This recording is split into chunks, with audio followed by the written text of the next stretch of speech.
Well, usually when preparing to do a podcast on a particular topic, I try to focus my attention quite specifically, but I found in this case that there was a bit of a difference when considering alternative media or some might say decentralized media, in that it's like omnipresent in my life anyway, you know.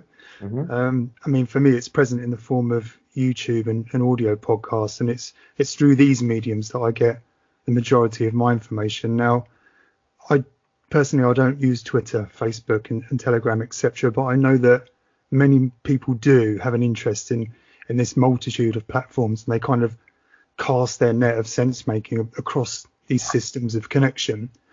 But given the amount of headspace that I expend on, which is a fairly greedy diet of alternative media, to be honest, and then the time it takes me to synthesize all the reporting and all the opinion, I can't help but wonder where the saturation point is. You know, how much information can my mind manage until my sense making breaks down? Now, there already has been some discussion on the evolutionary capacity that we kind of hold, which enables us to discern good info from bad info in the digital age, when info is practically unlimited. So I wanted to ask you, Mahyar, if you have a perception of the capacities of our sense making in this era of the endless infosphere. Yeah, I mean, you're absolutely right. There are some advantages to what's been happening over the last decade or so, and some disadvantages. And there's, we're not necessarily talking about what's fact, what's fake news, and things like that. But it is, you would think that making it easy to have access to information and free information would kind of make things easier and help. But actually, in fact, it's made things more complicated, whether from the consumer's perspective, the people who want to get the information, you know, listen to things or read things or watch things, or also those who are competing in the same industry. There's an issue, and it's interesting because the mainstream media or the centralized media and press, who are they're still surviving, but they are going to be struggling eventually, competing with the new age. On the other hand, the people involved in the new age, whether it's podcasters and YouTube channels and everything like that, and independent blogs, they also have their own difficulties, and it's there's absolutely no solution right now. It's kind of like the anarchy of information. So, and anyone could say anything, and no one knows what's what at this point. And there's a lot of information going around, and I think the best thing to do is for people to just pick a few sources that they have, and from both sides. It's best to not, because it's easy to get tribal in the current climate, but it's actually healthy to have a few sources from different sides and watch or read them, and then decide for yourself. Is that because obviously you're a content provider, but is that how you navigate the infosphere yourself? Do you sort of spread that way you get the information from the left and right and the center as best you can? Yeah, most of my the content that I have, a lot of the stories and articles that I talk about is either from the Independent or Guardian. It's for a kind of a conservative leaning channel, and I think it does help because not only to get their perspective, it's kind of patronizing the other side. It's like, oh yeah, to see what they also think and understand their perspective. It's not that. It's also it helps to get, again, you got all the flow of information, and you need to make sure that you're not missing out, because the same story could be mentioned by the Telegraph about the migrant boats, but then it could be mentioned by Breitbart, but with more detail. So it's good to just have a few sources just in case. Yeah. And being as though you're quite a busy content maker, I mean, you do put a lot out. How much of your time is taken up with your your research versus your content sort of making? Yeah, overall, I mean, put everything together, about 23 hours a day. But Wow. no, I mean, it's constant because obviously you just don't have to be on Twitter and checking the news all the time. But yeah, I think most of the time it's kind of in real time. It happens at the same time. I just like if I start focusing on something from 2 p.m. until 4 p.m. like in any kind of piece of news, I'm doing the research, and then whilst preparing to kind of make it and film it and edit it. So it goes. And sometimes it happened where I talked about something and then 10 minutes later it got an update, so I had to do it again to do the update. So, it's difficult to, because the problem with independent platforms, whether it's YouTube or podcasts or things like that, is it's difficult to stay completely up to date or have breaking news kind of segments, because as opposed to the old school media, because they have the facilities, they already have the channel is already on live 24 hours, Sky News. So if the news changes, they could just quickly do an update. Whether for us it's kind of slightly difficult. So sometimes we might put something out that after 2-3 hours is already outdated. And how do you combat that? I mean, I suppose it's very difficult. Have you ever been not caught out in a way, but made some content and then found out an extra piece of information? Yeah, I mean, constantly, especially when things are moving fast. Certain stuff like Brexit negotiations was a good example, where you say, oh, the EU just said this, and then 3 hours later something else was changed, but you can't do anything about it, especially with platform YouTube, because people don't watch it live. A lot of people will end up finding the video 2 days later. So you just have to stop worrying about it. Just the best thing to do, and what I've done is, when I'm making the video, can I clarify at this time while I'm making this video, this is the update. Obviously, in the next one, I'll keep you guys posted, so that people know that that the channel isn't there to report the news necessarily. We're there to analyze it. So people get their news reported, whether on BBC or Sky or on their phones. The breaking news notifications. People will hear things. So in terms of the general news that happens across the media, big news like Brexit negotiations or lockdown votes in Parliament, things like that, where people already have already heard before I even upload the video, I'm not using the channel to report on those. I'm analyzing those. I will report things that aren't being reported. So if there is a migrant crisis in Dover that's not being mentioned, yeah, that video is kind of basically reporting it. So it's sort of things that Nigel Farage does on his YouTube channel. It's interesting distinction you make, analysing the news versus reporting the news. I did a podcast just recently with my friend Seb, who's got a YouTube channel called Not the BBC. Yeah. And we spoke about the BBC and all the issues that surround the broadcaster. And we didn't actually talk in those specifics, but you've just given me an idea that do we want from a national broadcaster analytics, or do we want reporting? And how does a broadcaster delineate between the two? How do they define each mode?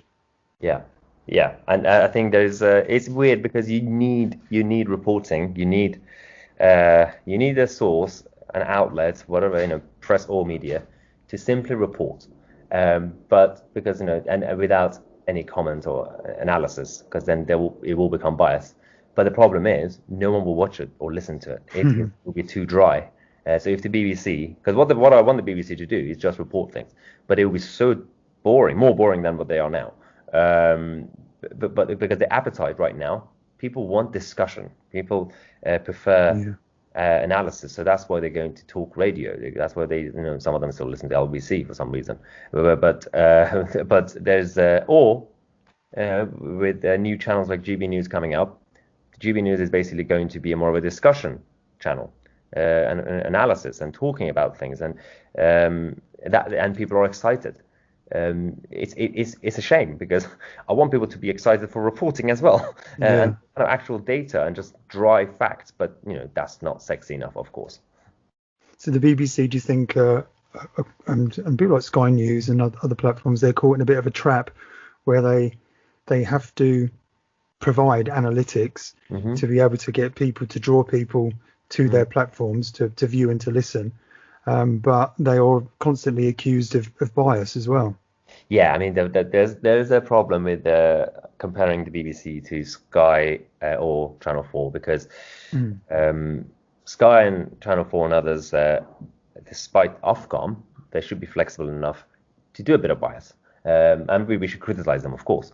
But the problem with the BBC is that because of the BBC Charter, they're not even allowed to be semi-biased. But they do it. There's on their website, they have a section where every now and then they write an opinion piece. Their own editors, their own presenters write opinion pieces on the BBC's website, which that's not the job of the BBC. And at least make up your mind. You know, if you want to be a commentator as an outlet, then change your charter, and then just be honest with people. I don't mind it as long as the BBC is transparent and say, oh, we're changing our model. We're going to be more like Sky News or Channel 4, or have panels and things like that. Then that's fine. But right now they're lying to people. Could this almost be their salvation? I mean, I did say to Seb at the end of our podcast that I was kind of hopeful that the BBC could sort itself out. Yeah. And if they did market themselves as, look, listen, we've got this charter, we must not be biased, and strip all of those biases out and all of that opinion pieces that you've just spoke of, and then just marketed themselves as a straight reporting platform. Yes, as you said before, it might be kind of dry, but at least it would stand out from the rest of the platforms, wouldn't it? Yeah, I think if I were in charge, it would be a very risky move. And if I presented in a board meeting, everybody else at the BBC would say no. But it's a risk that they have to take. The only way they can survive is to completely radically change and just frame themselves as we're just reporting. We're not even going to comment.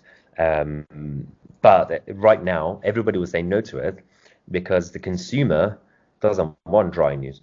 So it's as I say, it's a shame. But there is no easy way out for the BBC, and I think it's just going to get worse. The more people become alienated, and again, as I said, there will be new channels coming up, and you got Rupert Murdoch coming up with a new channel, and things changing in general, and the new media, the YouTubes and podcasts and things like that will become a norm, especially podcasts. There's something more personal about podcasts where people could just put their phones in their pocket and walk around, just listen to that person. It's sort of like a radio show.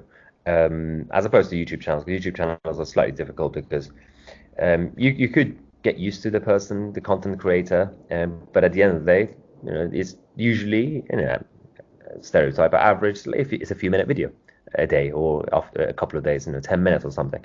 Whereas podcasts or radio shows, you actually would get to know that person, and you just driving around, listen to them. But there will come a time when, as this happens and grows, the BBC will lose more taxpayers and the license fee, and then they're going to have to completely change the model. But this will happen gradually in the next few years, and actually it will be the same time as the BBC Charter's renewal in 2027. So it will be interesting to see what happens by then. Yeah, it will be interesting.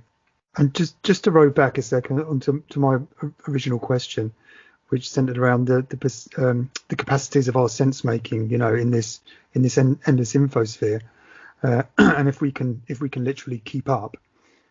Do you not think that if the BBC, for instance, could again market themselves as a straight reporting mechanism, then it would be a place where people didn't have to worry about synthesizing the information that the BBC had given them so much. Mm-hmm. And it would be more of a restful place for you to to switch on and listen and watch, because you wouldn't have to worry about agendas. And in every other platform, you just explained to me that it's a bit different in Channel 4 and Sky News because they don't have a charter. Yeah. And every other platform, you do have to worry about that. So it would be a more peaceable place to go. Yeah, I mean, I don't know if you remember teletext. Well, basically, the BBC should become a video version of teletext, just boring, just stats. And it's I think it will be good because although it will take some time for them to redeem themselves because of the reputation, and a lot of people will still not trust them. But eventually, people will go back and just be like, okay, I just want to see the stats and what's the latest on the migrant situation or the trade deficit between the EU and the UK, and let's go to the BBC and see what they say. As long as they don't comment on it, people will then slowly have faith again. And then they could go to other channels and, again, radio stations for analysis. That's the only way they can do it. And if they can't do it, there should be a gap in the market for a new platform to do something like that, a new outlet to do that. It definitely would not be exciting. And that's the problem. As I said, the issue is with the new age of technology and everything else been happening, and everything has to be snazzy, and everything has to be like entertaining because of social media. Even news channels, even actual TV channels are becoming more entertaining and more Americanized as well. When you watch like Fox News or even like CNBC, it's very entertaining. It's sort of like watching ESPN. Yeah. Or like Sky Sports. Whereas, and I think again, it's another thing we've imported from America culturally, this new media age. So it's a bit of a challenge because if I on my channel on YouTube were to turn it into just fact-based and fact-checking and just dry, it will be very informative, but nobody will watch it. Right. Well, being said, we're just holding on the BBC for just a moment. One of the things that drew me to you and made me get in contact with you was I was really impressed with your coverage, and you seem to have the temperature of the culture pretty well versed on your channel. Have you been impressed with anything that the BBC's covered over the last, say, 10 years, including Brexit? Is anything that's particularly impressed you, or do you think it's been a slow decline? Actually, no, because over the last 10 years, apart from the last couple of years where the Sky News has become insufferable, but actually I always preferred Sky News' presentation. They're still better than at breaking news and presenting it and staying up to date. The BBC, in fact, have been always behind, even when it comes to live events, whether it's the royal weddings or Diamond Jubilee or the Olympics, things like that, where it happens on both channels. Sky News always gets there first, and they always update you first, and again with better presentation. So unfortunately, actually, the BBC have been behind for a long time now, and it's weird seeing it like this, because historically, decades ago, it was only the BBC that was providing everything, and people liked it.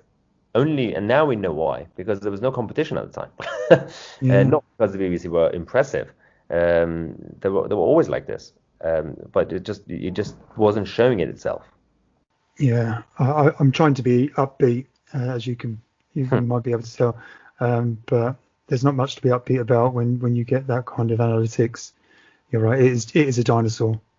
Yes, it really is a dinosaur. Back on to alternative media and our kind of the limits of our capacity to comprehend accurately the widespread of information that we feed ourselves via alternative media. Yep. And then parallel to this, recognizing that we now have content providers such as yourself who are growing in subscription and reach. I wonder if without the regulation that mainstream media operates under, how are the alternative media influencers, let's call them, how are they meant to adhere to an ethical framework? How are they to operate in a way that they feel obligated to observe due diligence practices, things like background checks on guests and fact checking the claims of their guests and challenging the past and present controversies, etc. These are all functions of a responsible media, because it seems at the moment that in the absence of such strictures, big social media is kind of attempting to occupy that authority space itself with things like community guidelines. Yes. Do you have any thoughts on how due diligence can be agreed upon and kind of carried out without a regulatory body, or is regulation in some form inevitable? And moreover, if it is, should we be attending to the motivations of whomever is looking to fill that space? Yes. So that's a good question. On the one hand, when it comes to, for example, Ofcom versus the tech companies regulating. There are times where Ofcom is more relaxed compared to like YouTube's guidelines. There are certain things that I can't even talk about on YouTube that you can on TV. On the other hand, when it comes to due diligence and fact checking and things like that, there's absolutely no regulation. So there is a problem here. So I'm a libertarian, so I don't really want just random pieces of regulation just being created because it's just, even if it's with good intention, it just creates more complications. So there is this proposal to have Ofcom regulating the internet, and that is not going to work. Even though Ofcom works for TV, for broadcast, and because it's just the tradition, people are now used to it. My radical view when it comes to press and media is more kind of traditional, kind of old school, how it was in the past, which is quite risky because that means that there's not really any regulations and people could produce fake news. But then my faith in the industry and in people in general, in society, is, and it happens all the time, every day. If there is something that's fake news or a fake source or fake quote or things like that, they always get caught and people expose them anyway. And if you put more pressure on society to be more alert, then they will fact check each other. So there will be like, the Guardian fact checking the Times and things like that. So I know that it's impossible to get rid of the regulation. You need the due diligence. It's the same with arguing against the NHS, saying, well, the NHS doesn't work, let's get rid of it. If you get rid of it, some people will die because they don't know what to do. They don't know where to go. It's now kind of hardwired. You're used to it. But ideally speaking, I would prefer to live in a world where, you actually would give opportunity for fake news, but just to expose them. And then when you expose them, the reputation of that outlet or the commentator will go down. But yeah, what can we do now? Definitely don't get Ofcom involved with regulating the internet. The guidelines you have on tech companies on websites is very restrictive, but not in terms of due diligence. It's only in terms of content and what you can say, what you can't say. So I think there's no solution to make sure that, for example, podcasters or YouTubers kind of back up their claims and things like that. I think it's still best to just leave them be and allow the mainstream media and other competitors, other YouTubers, for example, or, and people who have blogs to expose each other. Because otherwise, you're going to create more of a mess. Even if the intention is good, as Milton Friedman said, never judge a policy or program based on its intention, judge it based on its outcome. You don't want to create a bigger problem than it is. Hello? Hello? Yeah. Sorry, I lost you there. You don't want to create a bigger problem than we currently have, yeah. Than we currently have, yeah. Could you tell us a little bit about how you go about your own kind of due diligence? I mean, you're done really well and you're doing really well. You're approaching 230,000 subscribers, I think. And there is you may feel an obligation with that. You may feel a level of professionality that others don't feel because as you've got that audience. So have you got a little scheme of your own that you employ to do your due diligence check? Yeah, I mean, most of the time we're lucky to just get the sources that we have. Of course, we have a lot of people sending us information, emails and things like that. But most of the time, the stories we cover, we can easily back it up by referring to, again, more established press, and sometimes media, but most of the time press. So obviously, we kind of have to rely then on the Telegraph and the Times and the Guardian to have done their due diligence, and usually they do anyway. So and most of the time I don't really cover stories that's just kind of hearsay, or we just get an email saying, oh, we heard this is happening, in this area, this dodgy conspiracy is happening. I tend not to cover it because I'm like, well, we're still waiting for the facts. Especially if there's someone suing someone or things like that. Not just in terms of the legal kind of complications, but in terms of, well, we don't know what the outcome is. So we'll have to wait. It's the same with the Nicola Sturgeon and Alex Salmond. I was covering it, but I never kind of said directly that this person is guilty or that person is guilty. I just said, okay. But when obviously things were clear, for example, Nicola Sturgeon actually misleading Parliament, and the committee obviously confirmed, it was like, well, she misled Parliament. But you have to be careful, because sometimes, we as the independent, the alternative media, because we haven't been trained as people have on Ofcom, things like that, and they're used to the regulations. Sometimes we make mistakes. Sometimes we say the wrong word, or but people get the gist of it. Overall, they don't really, they're not sensitive enough to be like, oh, that's the one specific word that's going to change the whole story. But yeah, it will, of course, ideally speaking, you want everyone who does some sort of media or press work, even if it's alternative, to kind of be more familiar, because there are times when certain websites and again bloggers, it's especially even on the right, it's not just a left-wing thing, on the right as well, they come out and they say a lot of weird things. I'm like, what? There's absolutely no evidence.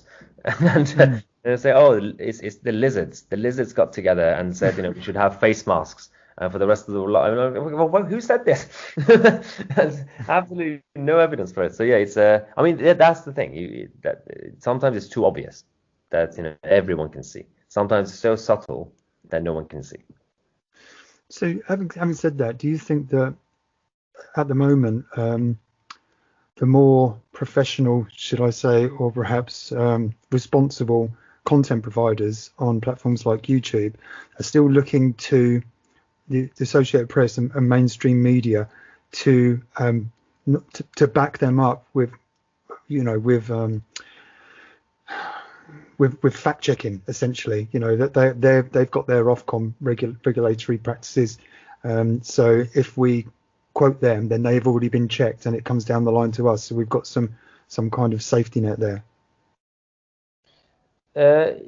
Yeah, I think there is this thing. I think things will change overall. Despite what I said earlier, I think there is an appetite from the establishment and ordinary people that you're going to see some changes in terms of even alternative media, because I think the alternative media, again, whether it's a podcast or YouTube channel, whatever it is, as they become a norm, then they're going to have to be treated as the others, which is good for them. Our platform is now being treated as a grown up, but then that comes with responsibilities. So we all have to prepare ourselves for the changes, and I think it's fine. Whilst I want more of a freer, society and media, I think you're gonna have to prepare yourselves for some, again, oversight or regulation and things like that, just to make sure that society is still stable. Yeah, and we probably should face the fact that mainstream media is declining in its reach and in its trust. So with that, if there are some providers who kind of rely on the checks and balances of the regulation of mainstream media, then that dissipates over time, doesn't it? In line with the decline of the thing itself, of mainstream media. So there's a kind of built-in problem there, but it is what it is, as you say. What are your thoughts on things like community guidelines and this attempt by big social media to occupy that authority space themselves? I don't have a major problem in the sense that I think that they always try to target kind of language or content or things like that on purpose. They do sometimes when they target individual channels, and it happens a lot when it comes to right-wing channels. But the problem I have is wider than that. It's these guidelines that they have, which some of them are actually kind of common sense, fair, don't start violence, things like that, or if there's a natural crisis like ongoing, don't spread fake news in people's lives. If there's an Australian fire and some YouTuber says you need to run that way towards the fire, right. That's bad. But the problem is that these guidelines are blanket policies, and they rely on their kind of AI and robots to decide, and they get it wrong so many times. Of course, they don't have the manpower to do manually all the time, but there should be a better way of doing it, because it's not necessarily that they're always biased against, for example, right-wing channels.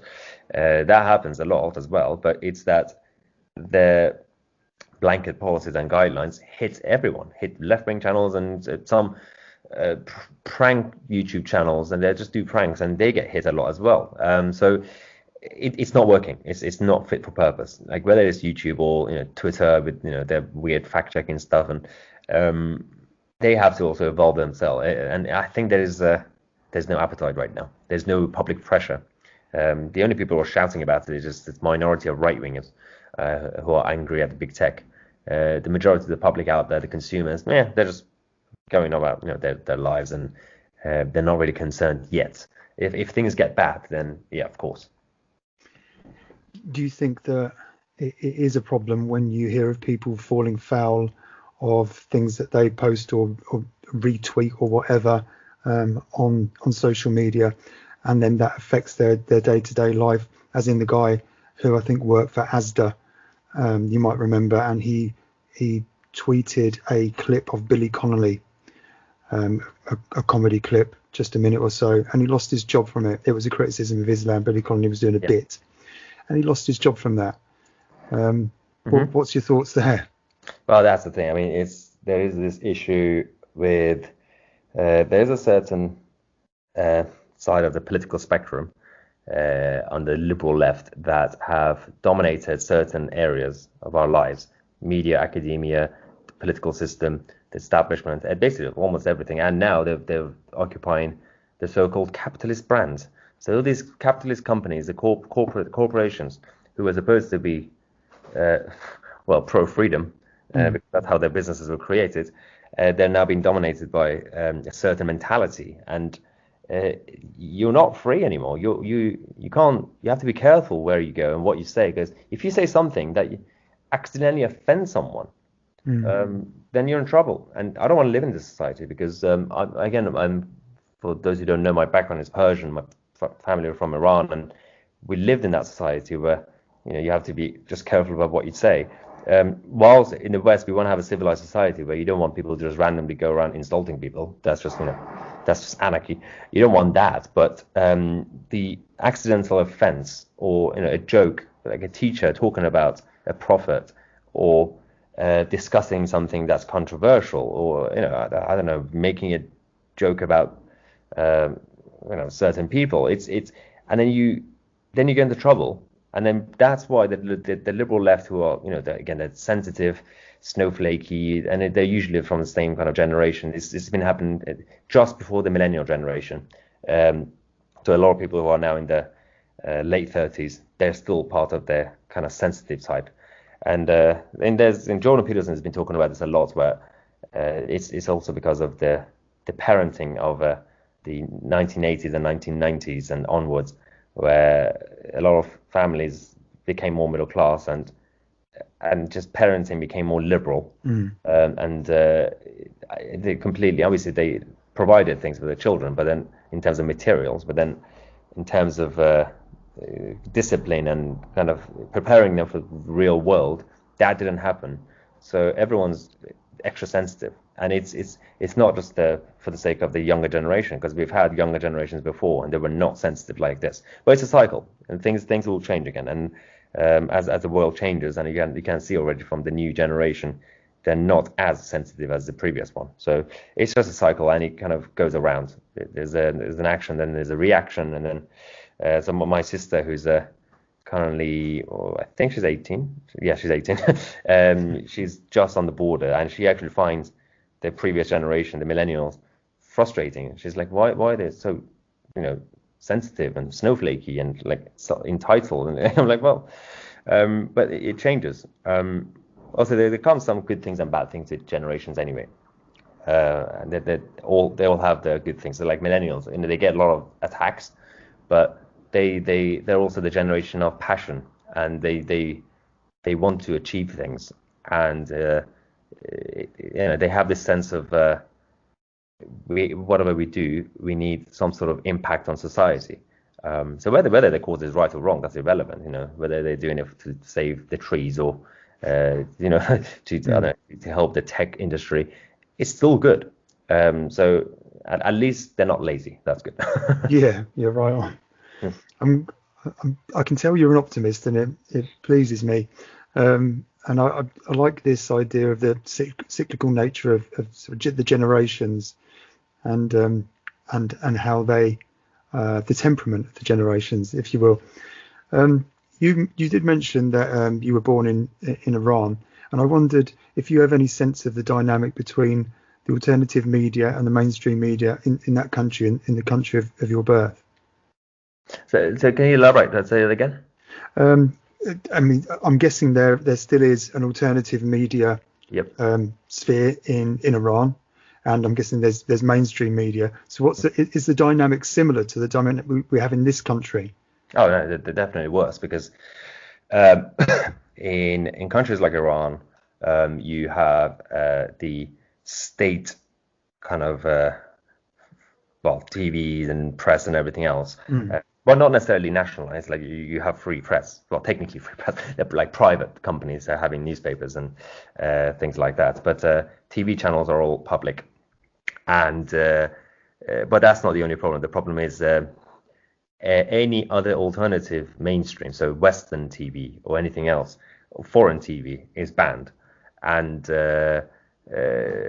they also try their best to ban the internet. So like Facebook and YouTube, things like that. So you need to have like VPNs and things like that to get it. So and you cannot randomly start anything in Iran yourself, like a random newspaper or a random TV channel or things like that. You're just banned. You have to go through the state.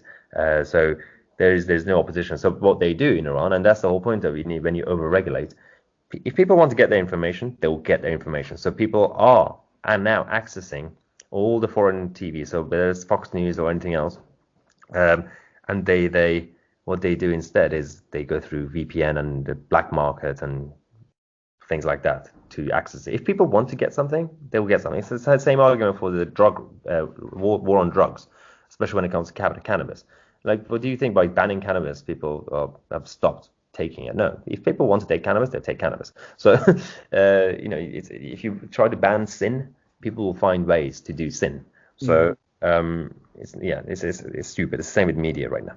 People will find ways to be human. Yeah, absolutely. Yeah, you can't stop that. Yeah, it's interesting. You talk about Iran. Should we, given the things that you describe, where you're not allowed to start up a channel or a newspaper, and everything is strict over there, strictly regulated by the state.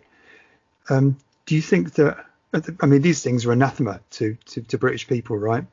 Yep. Do you think that we should feel actually lucky with what we've got over here, and not complain so much about the woke whinging culture? I mean, is it a veneer over our real culture?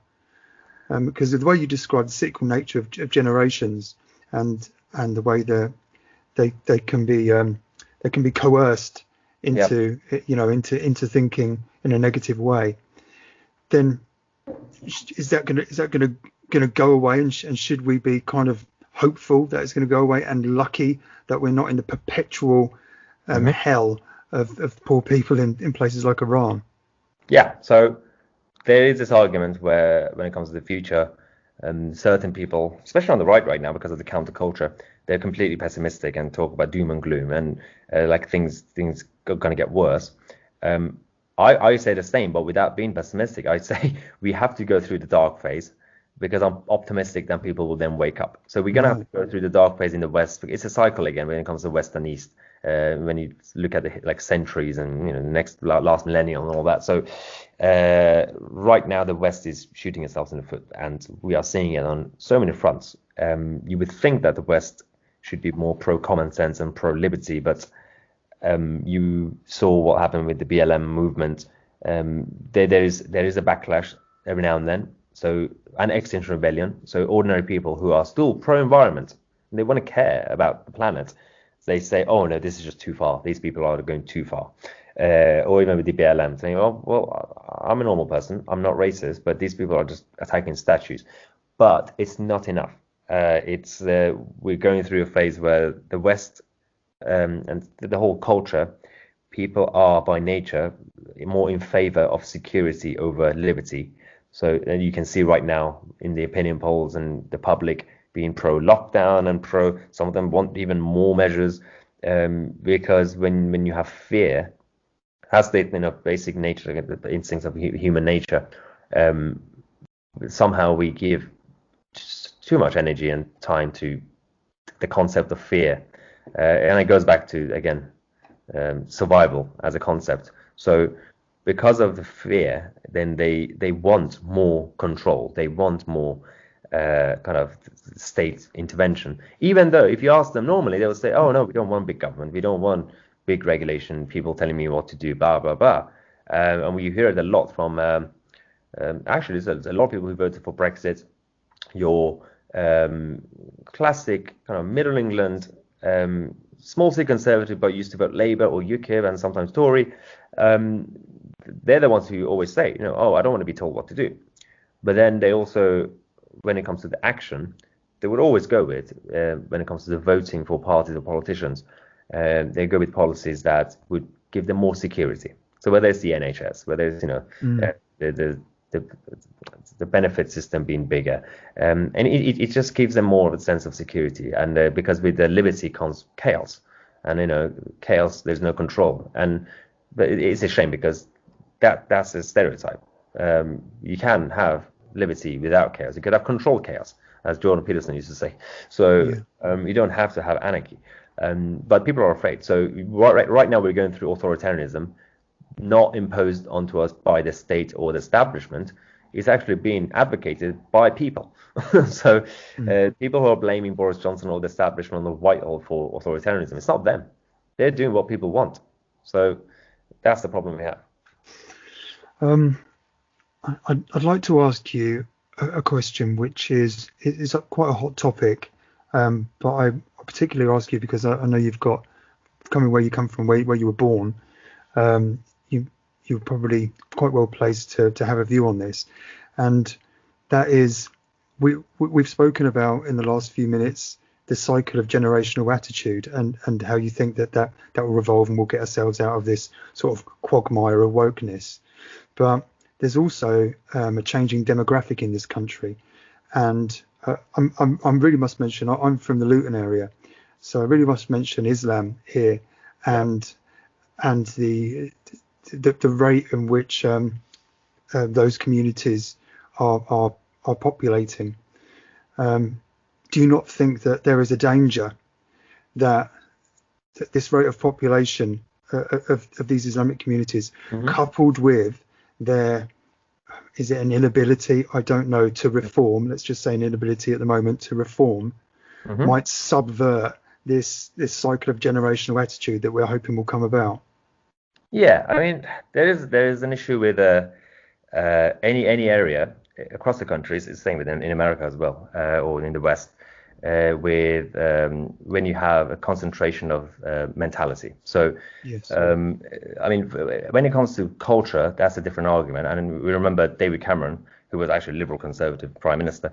He made a speech about multiculturalism as a project has failed. Yes, he did. What we want is multiracialism and openness. I don't care what you look like and where you come from in that sense, as long as we all believe in the same unifying factor, which is the UK and British culture, and that's our family. But that's one thing. But we can see it easier. So when it comes to culture, or whether it's religion or skin color, especially when it comes to Middle East or Islam, it's because it's more visible for obvious reasons.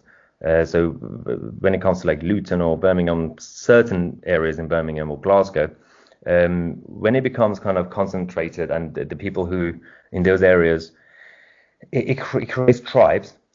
It's also unhealthy for themselves, and they always say themselves, because it's not just for the sake of what about the native people? They're being kind of harmed. Creating tribes, create that kind of division, is also bad for people who can't then integrate in society. But it's not just, again, like Muslims or brown people from the Middle East. It's not that. It's also, same applies to other groups as well. So, for example, white working classes in East London. They also create tribes, and then they can't integrate with the rest of London, for example. So, and it's a big problem. The problem we have right now in the country is tribalism, and you're creating all these tribes, and then some people call them ghettos or whatever, but then ghettos become a bad word. But it's just, I would prefer to say tribes. So whether the tribe is based on the religion or the culture or just mentality, and like again, like we're white working class East London is a good example. Like I was as a candidate in Canning Town in East London once, and there was also this saying, I think someone else said it as well, that one issue with East Londoners and the working classes who voted Brexit is not that they hate foreigners, it's that they don't trust anyone who's not from Newham.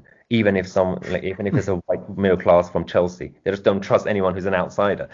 So the tribalism actually has gone beyond like skin color and things like that, or or are you not a Muslim, or are you not a Christian? And we're still kind of obsessed with talking about the kind of the division when it comes to the like religion and kind of the language and things like that. We forget that this tribalism is actually everywhere. And different levels. So where you have basically working class East Londoners not integrating with West Londoners, where you have Cornish people not integrating with people from Birmingham. Everyone's tribal, and it's quite tricky. And we just need to be more unified. And I think again that some of them is easier to solve, as in, well, on paper it's easier to solve. For example, when it comes to tribes that we've created in Luton and Glasgow, that's actually the fault of the Home Office.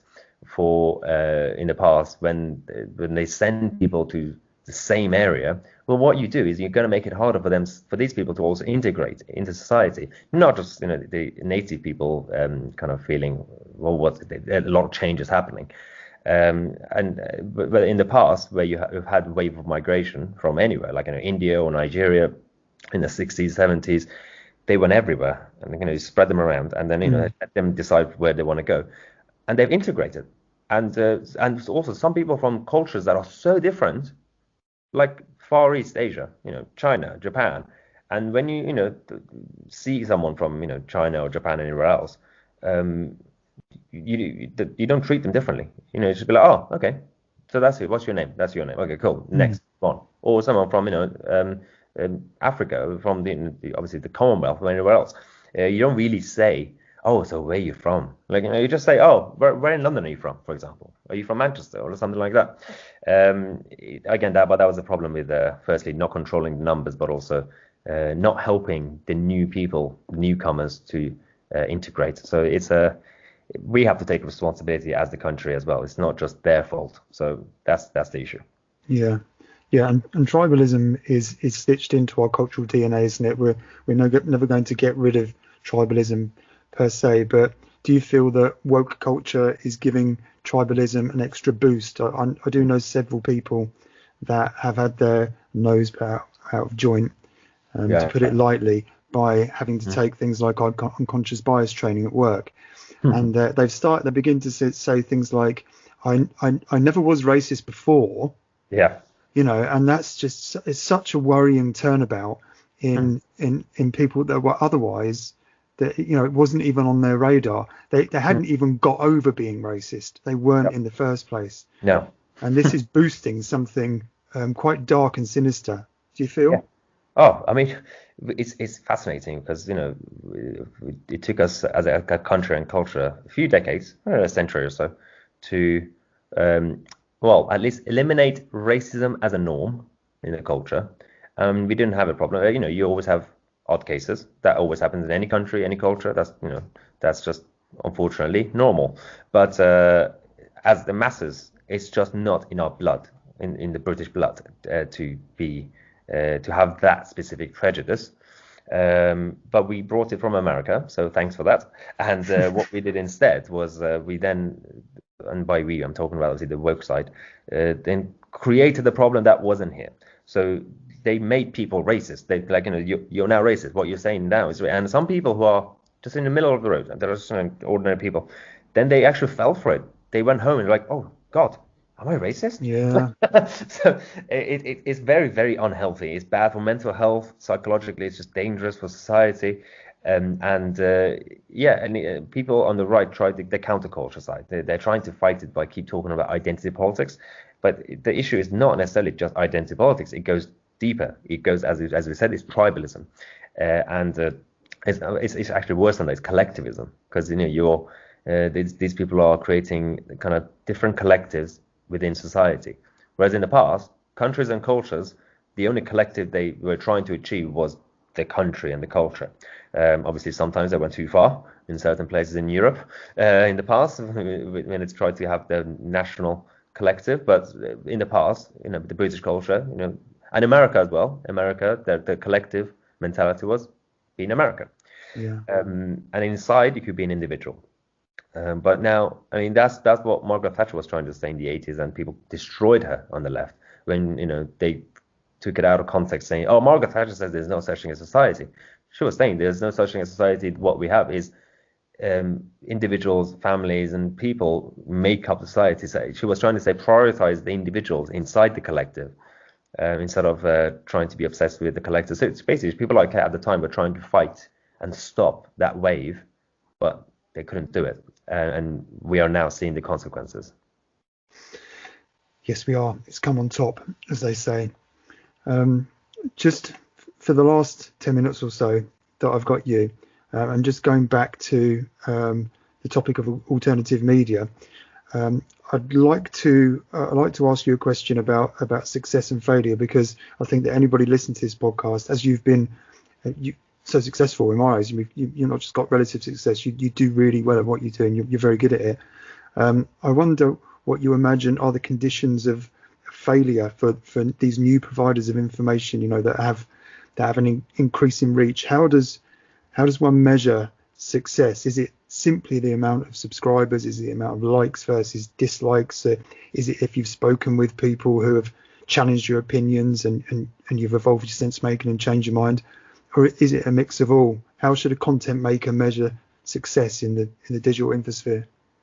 That's a good question. I think two ways, and it's case by case. One, depending on what you're doing as a content creator, whether it's like a news, politics, or any other content, sometimes it's kind of old school. It's like any other business, supply demand. It's a numbers game. You basically, if your content is being watched or listened to by a bigger audience, then that's a success. Sometimes, especially if you have a niche, then it's not about the numbers. You don't have to have millions of people watching it, but you just need to have the success is if you have influence. So even if it's a small group of people following or listening or watching, as if you can influence them. Firstly, especially when it comes to values and like politics and things like that, psychology, if you have like Jordan Peterson had when he had his channel, if you could even influence a couple of people, you've already succeeded. But what you can hope for is influence a few people, small group, but then they can influence others on your behalf, and that's how the word is kind of shared. So like what Karl Marx did, basically, he only taught a few people, and then people then taught other people about his ideology. Not advocating for that, but as an example. And but it's not necessarily because the alternative platforms it's a lot harder to reach millions of people, because like mainstream outlets, as long as you have a TV set in your living room, and the majority have, it's basically you've done free marketing and they already have access to it. So that's the issue that we have. And what are your plans for the future? Because you've developed your channel so well. So where do you go from here, do you think? Well, I mean, it's been good. It's been good, right? The last couple of years. As our followers say, we are. Clearly, you've worked hard. I mean, no, it's been great, and I think we've been initially obviously focusing on Brexit at the time, and then afterwards things changed. New problems came up, with the pandemic, and now the internal politics in Westminster, the establishment. So we continue to be the daily source for a lot of people who either don't have the time to go and browse all the sites and all the websites and TV channels and newspapers to stay up to date. They just tune in and say, okay, what are the big things that happened today? Let's see on this channel. And then and it's just to try to be the try to keep people up to date with everything. And I try to analyze the news rather than just report it, and I'm kind of open about my leanings, so I don't come across as just biased randomly. And then I try to be objective. So I always say what I'm about to say is my opinion, and if I'm saying this is just a fact. And I think that's kind of helped. Yeah, and do you find that you are beginning to have access to, so you could say, bigger guests, bigger names? Just recently, I know you spoke to Nigel Farage recently. An excellent interview, and Lawrence Fox also he's running for mayor, another excellent interview. So do you feel like there's ground being broken here? Yeah, I mean, it's good because there are obviously a lot of alternative channels that do what we do, and even my channel in the past when it was obviously smaller, you would kind of dream to have kind of bigger names as guests so that you could be more credible. I know I'm glad that we've reached that level, and that we're having a lot of good guests, and especially over the last year we've had a lot of good names, and we continue to have them. So I think it not only helps with credibility, but it also helps with content. So keep it keep the variety for the viewers so that they don't get bored. Yep. Yeah, and it's also a matter of association, isn't it? I think about how you've got an expectation from your audience, or almost, if you have A and B on, to then possibly have C on as well. Yeah. And it's is it a balancing act between sort of meeting that expectation, which is a perceived expectation, I understand, and also sort of branching out as well and having a wider spread? Yeah, I mean, I always try to get people on, for example, the left to come on the show, and a lot of them don't want to come on the show. But we've had Paul Embry from the Labour Party in the past, and we've had Dan Hodges, and so we try to kind of just be more diverse and also expose our audience to new ideas. Mahyar, you do an excellent job. So your channel is, just for everybody that doesn't know. Yeah, it's Mahyar TC. It's Mahyar. And then my surname is Tousi, Tousi. So hopefully, if you just type in the first few letters, it should come up because I'm the only one. Excellent. Okay, well, thank you very much for joining me today. I've learned a lot. I've really enjoyed speaking with you. No worries. Thanks for having me. Cheers. Okay, cheers. Ta-ra.